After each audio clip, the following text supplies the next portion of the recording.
வணக்கம். தெரி ரோசஸ் நமது யூடியூப் சேனல் மூலமாக வரவேற்பதில் பெருமகிழ்ச்சி அடைகிறேன்.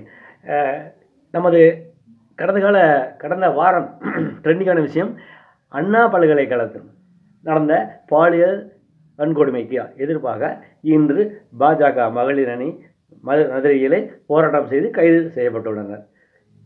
ஒரு நாளுக்கு முன்பு பாட்டாளி மக்கள் கட்சியினுடைய மகளிர் அணி சென்னையில் வள்ளுவர் கோட்டத்திலே அந்த வன்கொடுமைக்கு எதிராக போராட்டம் செய்து கைது செய்யப்பட்டு விடுவிக்கப்பட்டார்கள். சீமான் அவர்கள் கைது செய்யப்பட்டு விடுவிக்கப்பட்டார்கள். இந்த வன்கொடுமை நடந்த இதே சமயத்திலே 2 நாட்களுக்கு முன்பு கள்ளக்குறிச்சியிலே தோட்டத்துகளே பால் பண்ணைக்கு சென்று வந்த ஒரு பெண் குடிபோதையில் அமர்ந்திருந்த ஒரு இளம் வயது ஒரு குற்றவாளியினால் கழுத்து நெரிக்கப்பட்டு வன்கொடுமை செய்யப்பட்டு கழுத்து நெரிக்கப்பட்டு கொல்லப்பட்டிருக்கார். இது அந்த ஊர் மக்கள் அந்த பிரேத பரிசோதனை முடிந்து அந்த உடலை வாங்க வருவது போராட்டம் செய்ததனால் அந்த சம்பந்தப்பட்ட நபரை கைது செய்கிறார்கள். ஒரு அண்ணா பல்கலைக்கழகத்தில் தவறாக நினைக்க வேண்டாம். ஒரு அண்ணா பல்கலைக்கழகத்திலே ஒரு நிகழ்ச்சி நடந்ததுக்கு குரல் கொடுக்கும் இத்தனை கட்சிகளும் ஒரு தனி நபர்களுக்கு குரல் கொடுப்பதில்லையா அப்படின்னு ஒரு மனசில் யதார்த்தமாக எடுக்கின்றன. இப்படி தினமும் பாலியல் வன்முறைகள் நடக்கின்றன. பெரியவர் ஒரு சிறு பிள்ளையை பாலியல் தூண்டல் செய்தார் என்று கைது செய்யப்பட்டார். நேற்றுக்கு ஒரு விஷயம் வந்துள்ளது. இப்படி நாடு முழுவதும் எங்கே ஒரு முறையில் நடந்து கொண்டே உள்ளன. தப்பாக நினைக்க வேண்டாம். நமது நாட்டில் உலகம் அளவில் எல்லா பக்கமும் பாதுகாப்பு, நம்ம நாட்டு தேச பாதுகாப்புக்கு, போலீஸ் பாதுகாப்புக்கு எல்லா துறைகளும் உளவுத்துறை ஒன்றுள்ளது. அப்போது உளவுத்துறை ஒன்றுள்ளது. விழிப்புணர்வு இயக்கம் நாடு முழுக்கும் இருக்கின்றது. இந்த விழிப்புணர்வு இயக்கங்களும் இந்த புலனாய்வு அமைப்பும் இந்த பாலியல் வன்முறைகளுக்கு ஏதாவது ஒரு தீர்வு காண முடியுமா என்று மனசில் தோன்றியதை இந்த இடத்தில் பதிவு செய்கிறேன். வேறு என்ன வழி? மனிதன் இருக்கும் வரை இந்த குற்றங்கள் நடந்துகிட்டு தான் இருக்கின்றன. மனிதனும் மனிதனோட வாழ்வும் இருக்கும் வரை இந்த பாலியல் துன்புறுத்தல்கள் நடந்து கொண்டே உள்ளன. மேற்கு வங்கத்தில் நடந்த மருத்துவ மாணவியினுடைய பாலியல் வன்கொடுமை செய்த உடனே கொன்று விடுவது என்பது மிக கொடிய எண்ணங்களோடு இதை அணுகும் பொழுது மிக மிக மனதிலே உடம்பிலே ரத்தம் வடிகின்றது, ரத்தம் கொதிக்கின்றது. பாலியல் வன்முறையும் செய்து கொன்று விட்டால் குற்றவாளி தப்பிச்சு விட முடியுமா என்று அந்த ஒரு குற்ற உணர்வும் அந்த ஒரு வன்கொடுமையான எண்ணமும் மனதளவிலே மனநோய், சைக்கோ எண்ணங்கள் எப்படி மனிதனுக்கு தோன்றுகின்றன. குற்றம் செய்துவிட்டு கொண்டு விடுவது. ஆக இதை தடுப்பதற்கு என்ன வழி? இது ஆண்டாண்டு வருஷம், ஆயிரக்கணக்கான வருஷங்களாம் நடந்து கொண்டிருக்கலாம். போர்கள் நடந்து கொண்டிருக்கிறது என்பது வரலாறு சொல்கிறது. சங்க காலத்திலிருந்து போர்கள் நடந்து கொண்டன. ராணியை சிறை செய்து வந்தார் தோற்கப்பட்ட மன்னருடைய, அப்படி என்றாலும் வரலாறு படித்திருக்கின்றன. மற்றபடிக்கு அந்த வரலாறுகளை சங்க காலத்திலே இந்த பாலியல் துன்புறுத்தல்கள் வரலாற்றிலே இடம்பெறவில்லை. ஆனால் கண்டிப்பாக மனித உணர்வும் மனிதனும் ஹியூமன் பீயிங் இருக்கும் வரை இந்த உணர்வுகள் பொதுவான விஷயங்கள். அந்த கடந்த காலத்தை மறந்து விடுவோம். நான் இந்த நமது த்ரீ சோர்சஸ் யூடியூப் இந்த பதிவிலே மற்ற காணொலிகள் போல் வெகுண்டு கொழுந்து எழுந்து அங்கே பாரதியார் பாஜக அணியினர் ஆளுநரை போராட்டம் நடத்தினார்கள். அங்கே ஒரு பெரிய இது நடந்தது. குஷ்பு அவர்கள் தவறி விழுந்தார்கள். ஒரு பெண் போலீஸ் அவரை தாக்கி பிடித்தார். அங்கே ஒரு மகா கடவுள் பக்தியோடு காளி பூஜை நடந்தது. இந்த மாதிரிலாம் சொல்லி இந்த காணொலி அதிகமான லைக் வாங்குவதை விட நம்ம இந்த பாலுணர்வு விஷயங்கள், இந்த பாலியல் துன்புறுத்தல்கள் தடுப்பதற்கு என்ன வழி என்பதை நான் இங்கே ஒரு கேள்விக்கான வினாவை எழுப்பி அதை ஏதாவது விடை காணும் முயற்சியில் தான் ஈடுபடுகிறேன். எனவே இந்த ஒரு பதிவு உங்களுக்கு பிடிச்சதுனால லைக் செய்யுங்கள், பிடிக்காவிட்டாலும் பாருங்கள். ட்ரெண்டிங் உங்களை மனசை உடனே ட்ரெண்டிங் பண்ணி அங்கே அப்படி நடந்தது, இங்கே நடந்தது, அரசியல் கட்சிகள் மறைக்கின்றன, அந்த நபர் யார் என்று தெரியவில்லை, கட்சிகளுக்கு யாரோ ஒரு பெரிய ஆள் இருக்கிறார்கள், இதை அவர்கள் பின்வாங்குகிறார்கள் என்று இதை திரும்ப திரும்ப அரைச்ச மாவையை அரைக்க நான் விரும்பவில்லை. அது ஒரு மக்களுக்கு ஒரு மீடியாவில் அந்த செய்திகள் வந்து கொண்டுள்ளன. அந்த நபர் யார்? நல்ல வேலை, அந்த ஒரு குற்றவாளி அந்த ஒரு சமயத்திலே ஒரு ஒரு ஃபோன் காலை கண்டிப்பாக செய்தது ஒரு மிகப்பெரிய சௌரியமாக போச்சு. அந்த நபருக்கு ஃபோன் பண்ணி, சார் பரவாயில்லையா, இது இது எப்படி உங்களுக்கு பிடிச்சிருக்கா என்று சொன்ன ஒரு தகவல் அந்த பெண் மீடியாவுக்கு அல்லது காவல்துறைக்கு எஃப்ஐஆரில் அவங்க அந்த பதிவு செய்தது மிக மிக ஒரு பயனுள்ள தகவல். இந்த மாதிரி யாரோ ஒரு நபர் முக்கிய ஒரு புள்ளி, அது வேதர் எங்கே வேணாலும் இருக்கலாம், inside the Congress or outside, inside the political or outside, யார் வேணாலும் இருக்கலாம். அது யார் அது உண்மையை வெளிச்சுக்கு வருமா அல்லது மறைக்கப்படுமா என்று வரலாறு தான் சொல்லும். இங்கே அந்த நபர் யார், அந்த கருப்பாடு யார் என்று திரும்ப திரும்ப பேசலாம். அது பேசுவதற்கு நமக்கு உரிமை இருக்குது. மீடியாக்களுக்கும் பத்திரிகைக்கும் சுதந்திரம் இருக்கின்றது. அதெல்லாம் நம்ம நாட்டிலே ஒரு குறை இல்லை, சுதந்திரம் கொடுத்துருக்கார்கள். மீடியாக்களில் பார்க்க போனால் நிறைய ஒருத்தருடைய அரசியல் கட்சி தலைவருடைய பர்சனல் வாழ்க்கைகள், குடும்ப விஷயங்கள் எல்லாமே ஒரு பயங்கரமாக இணையங்களே வீடியோக்களை நிறைய பேர் பேசுகிறார்கள். அதெல்லாம் உண்மை என்று சொல்கிறார்கள்.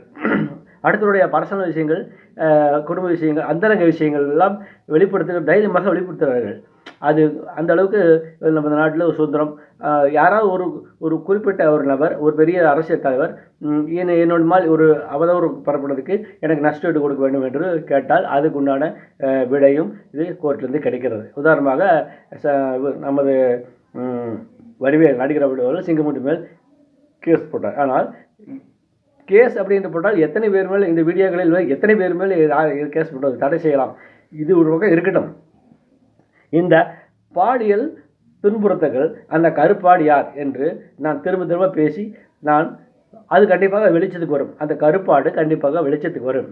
ஏதோ ஒரு கருப்பாடு. எதற்கு இந்த ஒரு மோசமான எண்ணங்கள் கொண்ட இந்த நபர் ஞானசேகரன் பகலிலே பிரியாணி கடையும் மாலையிலே பல திருட்டு வேலைகளும் செய்திருக்கார். இதற்காக ஒரு சோசியல் சப்போர்ட்டு செய்திருக்கார். மக்களுக்கு தேவையானதை செஞ்சிருக்கார். தெருவழி அந்த பகுதியில் என்று பேர் வாங்கும் அளவுக்கு செய்திருக்கார். இதெல்லாம் செய்திகள் வருகின்றன. அதெல்லாம் ஓகே. இவர் ரெண்டாவது அவருடைய கல்லூரியில் ஒரு மனைவி விட்டு வந்தார்கள். எல்லாம் இருந்தும் இந்த மாதிரி வேடதாரிகளை எவ்வாறு கண்டுபிடிப்பது? அதான் உளவுத்துறை எப்பொழுது ஒரு மனிதனுடைய எண்ணங்களை ரீடிங் பண்ணவர், இப்போ உதாரணமாக ஏஎல் ஆர்டிஃபிஷியல் இன்டெலிஜென்ஸ் முதல் ஏரியன் வரை அப்படின்னு ஒரு சப்ஜெக்ட் நம்முடைய மீடியாக்களிலே ஒரு மக்களிடத்திலே பரவலாக ஓடிக்கொண்டுள்ளது. ஆர்டிஃபிஷியல் இன்டெலிஜென்ஸ் முதல் ஏரியன் வரை. ஏரியன் என்பது எங்கேயோ ஒரு வெளி உலகிலிருந்து வந்து போகின்ற ஒரு நபர், ஒரு இனத்தின் ஒரு அடையாளம்.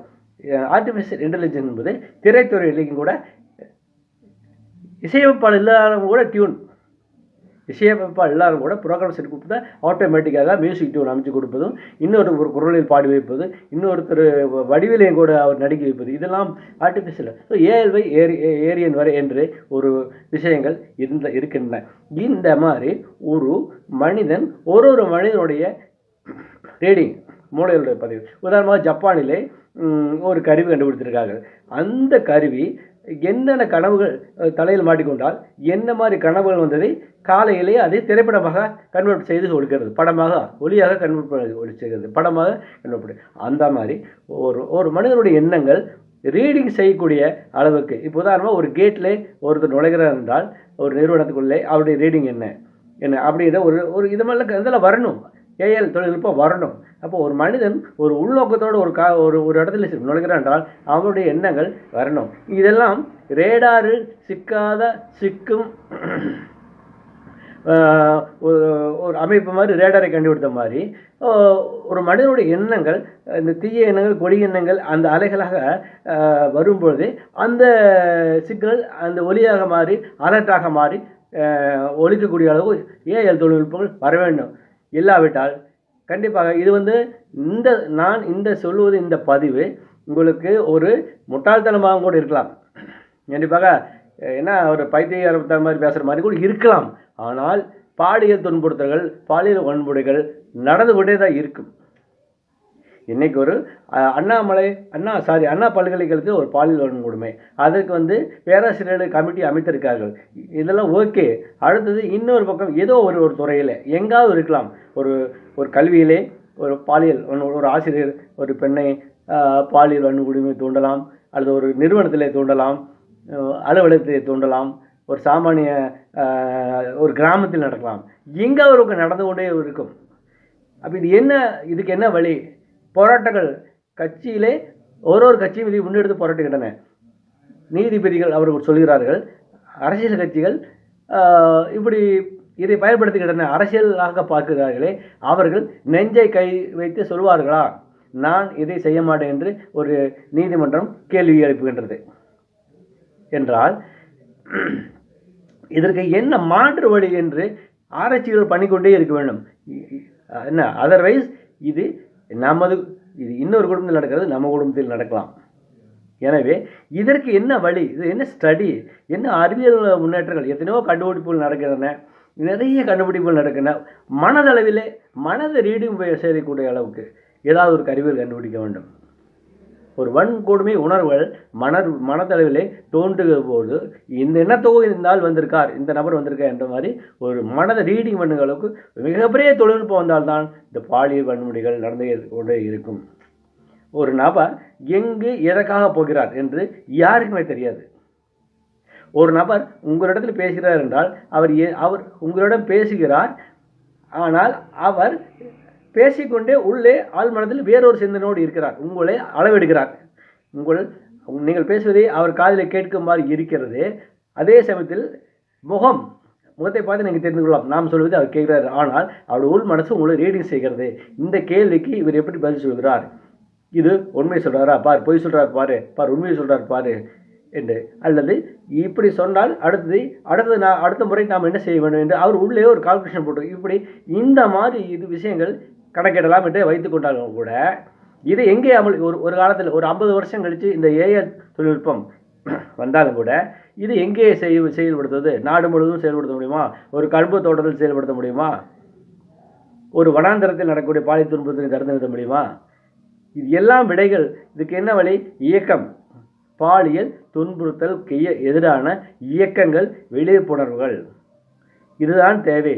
தமிழக முதல்வர் அவர்கள் டிவியிலே போதைக்கு அடிமையாக வேண்டாம் என்று விழிப்புணர்வு ஒரு வீடியோ விளம்பரம் போடுகிறார். இந்த மாதிரி ஒரு கட்டாயமாக, இப்போ உதாரணமாக சிகரெட் பேக்கில் smoking is injurious to health அப்படின்னு வருது. அந்த மாதிரி பாலியல் துன்புறுத்தல்கள் வெட்கக்கேடானது, பாலியல் துன்புறுத்தல்கள் மோசமானது, பாலியல் துன்புறுத்தல்கள் தவிர்க்கப்பட வேண்டியது என்று ஒரு இடத்திலும் நாம் அதை அச்சிட வேண்டும். இது இயக்கங்களாக கொண்டு வர வேண்டும். ஒரு பிராண்டு, ஒரு ஃபுட்டு பிராண்டு, பருப்பு அரிசி ஏதோ ஒரு ஃபுட்டு பிராண்டு, சக்தி மசாலா, இந்த மாதிரி பிராண்டுகள் ஆன பொருள் எதுலேயும் கூட இதே ஒன்று பாலியல் துன்புறுத்தல்கள் மிக கொடியது, பாவச் செயல், இதுபடி எதையாவது ஒன்று செய்ய வேண்டும். இது பாலியல் துன்பம் நடக்கும், அதை போராட்டம் செய்வதும், சில காலங்கள் எடுத்து வேறொரு காரியத்துக்காக வேறு நீட்டு தேர்வுக்காக ஒரு மாணவி தற்கொலை செய்து விட்டால் அதைக்காக ஒரு போராட்டம் செய்வதும், இது வேறு ஏதாவது விஷயங்களுக்காக ஒரு குற்றம் நடந்தால் அதை துரத்து போலீஸ் பிடிப்பதும், அதை குற்றவாளியை தண்டி கொடுக்கவும், இது நடந்துகிட்டே உள்ளன. ஆனால் அந்த விஷயங்கள் பாதிக்கப்பட்டது தான். நமது வீட்டில் நடந்தால் நாம் என்ன உணர்வோடு இருப்போம், எந்த ஒரு ஃபீலிங்கோட கண்ணீர் விடுவோம். இந்த உணர்வுகளோடு இந்த பிரச்சனை அணுகுவதற்கு என்ன என்று யாராவது திட்டம் செய்கிறார்களா? இல்லை. மிகப்பெரிய தொழில்நுட்ப வல்லுநர்கள் தமிழ்நாட்டிலே, இந்தியாவிலே இருக்கிறார்கள். பாதுகாப்பு துறையிலையும் கூட அரசியல் பாதுகாப்பு செயலர் இருக்கிறார். அவர் கூட சமீபத்திலே சைனாவுக்கு சென்று பேச்சுவார்த்தை நடத்தி கொண்டார். பாதுகாப்பு செயலர், சிறப்பு செயலர், பிரதம மந்திரிக்கு, நமது நாட்டு பிரதம மந்திரிக்கு மிக அருகிலே ஒரு பதவியில் அமர்ந்திருப்பவர். இப்போ இது எல்லாம் நடக்கின்றன. நாடு முன்னேறுகிறது, மக்களுடைய தொழில் முன்னேறுகிறது, அறிவியல் சேட்டலைட்டுகள் 100வது சேட்டலைட் அப்படின்ட்டு போகிறது, படைப்படத்தில் நம்ம பெருகிவிட்டோம், எல்லாம் நடக்கின்றன. தொழில் அபிவிருத்தி, டெக்னாலஜி பெருகிவிட்டது. இந்த பாலியல் துன்புறுத்தலுக்கு என்ன, இது எனக்கு என்ன என்று செய்ய தெரியவில்லை, இதுக்கு என்ன செய்ய வேண்டும் என்று அறிவியலாளர்கள் முயற்சி செய்ய வேண்டும். உளவியல் ரீதியாக முயற்சி செய்ய வேண்டுமா, அறிவியல் ரீதியாக முயற்சி செய்ய வேண்டுமா, அல்லது விழிப்புணர்வு விஷயமாக முயற்சி செய்ய வேண்டுமா? இதுதான் அடிப்படை விஷயங்கள். எனவே இது எனக்கு மனதில் பட்டது. இது தடுக்க வேண்டும். போராட்டம் போராட்டம் போராட்டம். கருப்பாடு கருப்பாடு கருப்பாடு. இன்றைக்கி ஒரு கருப்பாடு சிக்கினால் நாளைக்கு இன்னொரு கருப்பாடு வேறு இடத்தில் தவறு செய்யும்.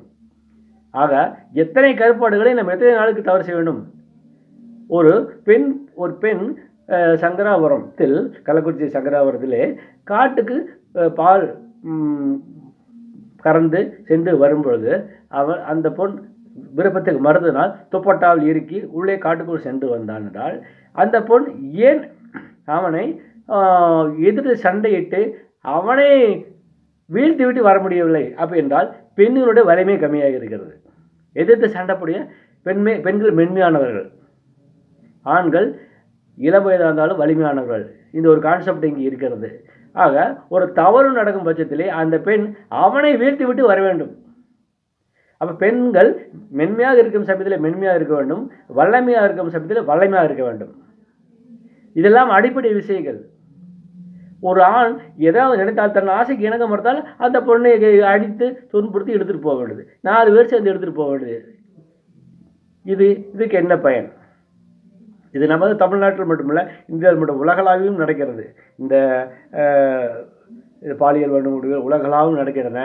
இதற்கு எல்லாம் தீர்வு எந்த ஒரு அமைப்பும் எடுத்துக்கொண்டதாக எனக்கு தெரியவில்லை. மகளிர் ஆணையம் இருக்கிறது நம்ம நாட்டிலே, என்னென்னமோ இருக்கிறது, எல்லாரும் முன் வருகிறார்கள். நிரந்தரமாக தீர்வு பண்ணுவதற்கு என்ன வழி? ஏதாவது ஒரு விழிப்புணர்ச்சி எடுத்திருக்கிறார்களா? எனக்கு தெரியவில்லை. எடுத்திருந்தால் சந்தோஷம். எனவே கண்டிப்பாக எந்த ஒரு சகோதரியும் நம்ம நாட்டிலே பாலியல் வன்முறைக்கு ஆளாகக்கூடாது. விருப்பம் இல்லாமல் பால் உணவு தூண்டுதல் செய்வது எல்லாம் ஒரு மிக கொடிய செயல். சமயத்திலே போப் ஆண்டவர்கள் கூட இந்த மாதிரி ஒரு செய்தியை அழகாக சொல்லியிருக்கார். கருவிலே பெண் சிசு கொலை செய்வது மிகப்பெரிய ஒரு கொடுமை. இந்த மாதிரி பெண்கள் துன்புறுத்தல் கூடாது என்று சொல்கிறார். எல்லா மதங்களும் இதுதான் சொல்லுகின்ற. எனவே பெண்கள் மென்மையானவர்கள் தான் வல்லமையானவர்களாக மாற வேண்டும். தனியாக போய் வரக்கூடாது. அது காடாக இருந்தாலும் இருந்தாலும் சரி. அதே சமயத்திலே இந்த ஆண்கள் தவறும் செய்யும் பட்சத்திலே உடன் ஒரு இயக்கமாக இருக்கின்ற ஆண் சமூகம் அதை தடுத்து நிறுத்த வேண்டும். இதற்கு என்ன வழி? வயது கோளாறினாலும் வேற சொல்லப்போனால் இந்த ஒரு காம கொடூர தாக்குதல் சிந்தனைகள் ஓடும் பொழுது அதை தவிர்க்க வேண்டும். இந்த எண்ணங்களை விடுப்புணர்ச்சியாக கொண்டு வர வேண்டும் என்று கூறி இந்த பதிவிலே கண்டிப்பாக நான் மீண்டும் அந்த கருப்பாடு யாராவது இருப்பார், காவல்துறை கண்டுபிடிக்கும், அவர்கள் தண்டிக்கப்படலாம். இது மற்றவர்கள் மாதிரி நானும் அதை வலிமையாக கண்டிக்கிறேன். எந்த தவறும் எந்த பொண்ணும் விருப்பமில்லாமல் ஒரு துன்புறுத்தலுக்கு ஆளாகக்கூடாது. ஒரு பெண் என்பது பாவம். அவள் நமது எல்லா ஒரு துறைகளும் அவர்கள் முன்னின்று வருகிறார்கள். காவல்துறையிலும் வருகிறார்கள். இந்த பாலியல் துன்புறுத்தல் காவல்துறையிலும் கூட வழக்குகள் நடந்து கொண்டுள்ளன. இதை தவிர்க்க வேண்டும். ஆண் சமூகம் இது ஒரு மெயின் சப்ஜெக்டாகவே கொண்டு வரலாம். 10-11ஆம் வகுப்பிலிருந்து மிக தீவிரமான ஒரு சப்ஜெக்டாக கொண்டு வரலாம். ஒரு பாலியல் உணர்வுகளை தடுப்பது எப்படி என்று மிக வெளிப்படையாக ஒரு அற்புதமான ஒரு கான்செப்டாக எளிதில் புரியும்படியாக இதனால் ஏற்படும் எதிர் விளைவுகளை புண்படும் மன உணர்வுகளை கொண்டு ஒரு அருமையான ஒரு பாடங்கள் ஒரு PhD லெவலில் கொண்டு வர வேண்டும். அதை விழிப்புணர்வுகள் மாவட்டந்தோறும் கிராமந்தோறும் சென்று வர வேண்டும். இதை கண்டிப்பாக இன்னொரு நிகழ்ச்சி நடக்கலாம், நாளை ஒரு நிகழ்ச்சி நடக்கலாம். இது கடவுளுக்கே வெளிச்சம். எனவே இதற்காக இந்த இயக்கங்கள் தோன்ற வேண்டும். அரசியல் அமைப்பு சட்டத்தில் தண்டனைகள் கடுமை, போக்சோ சட்டம் வந்தது, கடுமையான தண்டனைகள், உடனே போக்சோ சட்டம் பாய்கிறது. 2 நாட்களுக்கு முன்பு 15 வயது பையனுடன் ஒரு டியூஷன் ஆசிரியருடைய தங்கச்சி வெளியூருக்கு சென்று கடத்தி சென்றார், காதல் பண்ணும் நோக்கத்தோடு என்று கைது செய்யப்பட்டிருக்கார்கள். இதெல்லாம் நடந்து கொண்டே தான் உள்ளன. இது நடக்காமல் இருக்க என்ன? அப்போ நடக்காமல் இருக்க முடியாது, இந்த உலகம் உள்ளவரை இது நடக்கும் என்றால் இதற்காக நம்ம போராடுகிறோம். ஒரு ஒரு ஒரு ஒரு செயல் நடந்தால் ஒரு போராட்டம், ஒரு வன்கொடுமை நடந்தால் ஒரு போராட்டம், இது தொடருமா? இந்த கேள்விக்கு யார் பதில் சொல்வது என்று ஒரு வினாவோடு முடிக்கிறேன். நமது சேனல் ஒரு அருமையான ஒரு நல்ல விஷயங்களோடு வளரும், நல்ல கருத்துகளோடு தினமும் பதிவிடுகிறேன். மறக்காமல் சப்ஸ்கிரைப் செய்து பெல் பட்டனை கிளிக் செய்து ஷேர் செய்து ஆதரவு கொடுக்குமாறு அன்போடு கேட்டுக்கொள்கிறேன். வணக்கம்.